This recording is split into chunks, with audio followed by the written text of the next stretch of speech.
Hello, Luke Hart here. I'm going to talk to you a bit about my favourite board in our range. I don't care if I should or shouldn't say that. I love this board. This is the 4th bpmini. This is my baby. It's really reinvigorated my surfing at a time where I didn't surf as much and I was bored of it. This thing sort of just gave it back to me. It gave me that sort of kiddie waiting for low tide feeling and you just go in at high tide anyway, that kind of vibes.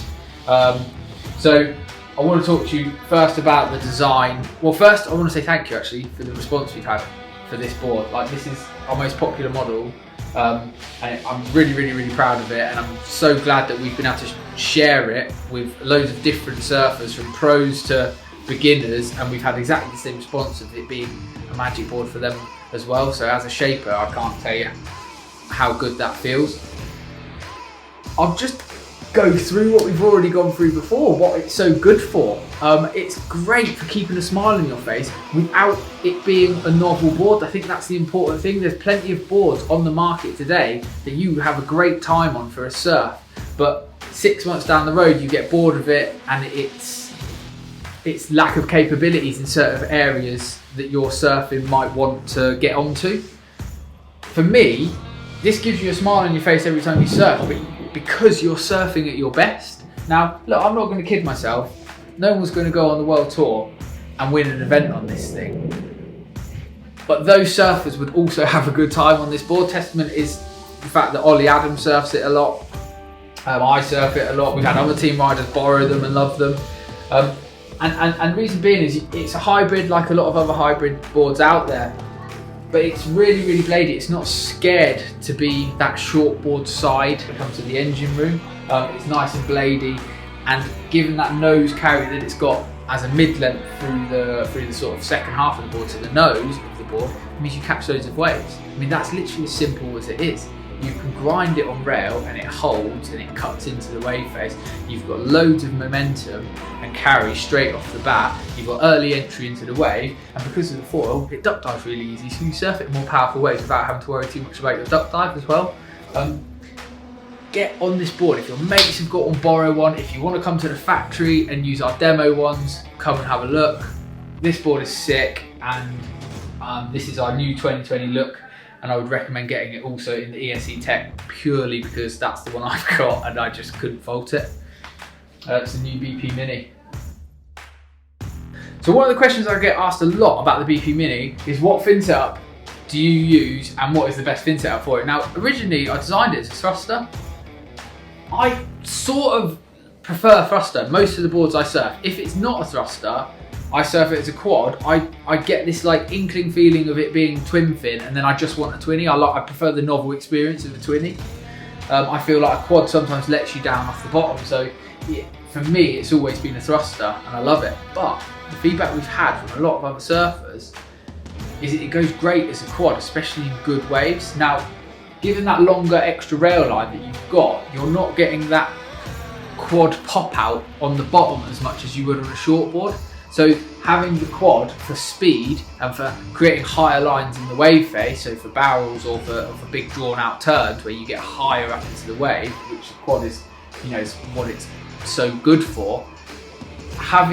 Utilising that part of it, you're not lost out off the bottom so much on a slide out, which quads are quite well known for. Because of that extra long rail line, it's just holding in that extra bit. So a lot of people have been telling me, hey, you need to surf it as a quad, Harty, because I'd say it's better as a quad than a thruster. Now, I need to give it a proper go, but I love the fact that it is both.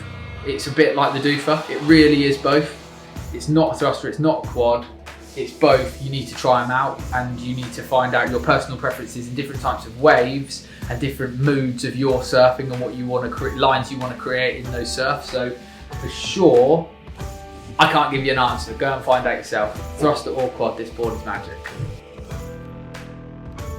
So one of the questions that I get asked a lot with the bpmini is, what size should I go for? Now, it's a tricky one for me to answer, and I usually answer it in the same way that I'm going to now talk about it on this video. I'm 5'10", I'm just over 13 stone, so I'm about 83 kg, and I'm of average ability, I would say. Average paddle fitness, nothing special about me either way. Now I surf it in the 6'8". The reason I surf it in the 6'8" is because anything smaller starts feeling like an inferior shortboard, and I'm not feeling the benefits of the longer rail lines, and anything bigger I can't move it around as much as I'd like to, which is at the point of me feeling like I'm doing my best surfing. So 6'8" for me fits that bill. Now interestingly enough, Ollie Adams, who's a bit taller than me at about 6'1", but the same weight at 82 kg, he surfs it in the 6'8". We surf exactly the same board, same weight, very different ability levels, different heights, and we probably want slightly different things out of the board. Ollie's surfing it as an easy rider, Ollie's surfing it for good fun days of surfing on bad banks. He's trying to utilise speed in less than perfect waves as much as possible. We're surfing the same size, and what I've learned from ordering the BP Mini with lots of different people is that it comes down to all the balances how you should pick a board, but there's no set rule. There really isn't. A longboarder coming down to surf a BP Mini might want it slightly longer because he's used to longer rail lines. A shortboarder might want it slightly shorter. They might want it slightly thicker or slightly wider. It's a board that you can't automatically size on paper, but I can give you plenty of options when you come to me and give me your personal statistics and your personal journey and where you want the board to fit into that journey for you. Now, it makes a lot of sense for me to come off as 6'8" base for a relatively average surfer, average height, average weight, maybe slightly heavier than average. Maybe Christmas, I've got no excuses. But I can come off my own personal experience and I can cater that towards what you might need based on what you're telling me from your other boards. So there isn't a, you should ride this 6 inches taller or whatever. There isn't any of that with this board. I haven't found that yet anyway. I haven't found any of those rules of thumb that we use so much in the surf industry fitting into this board, but I can tell you that it is easy to size if your personal experiences all marry up.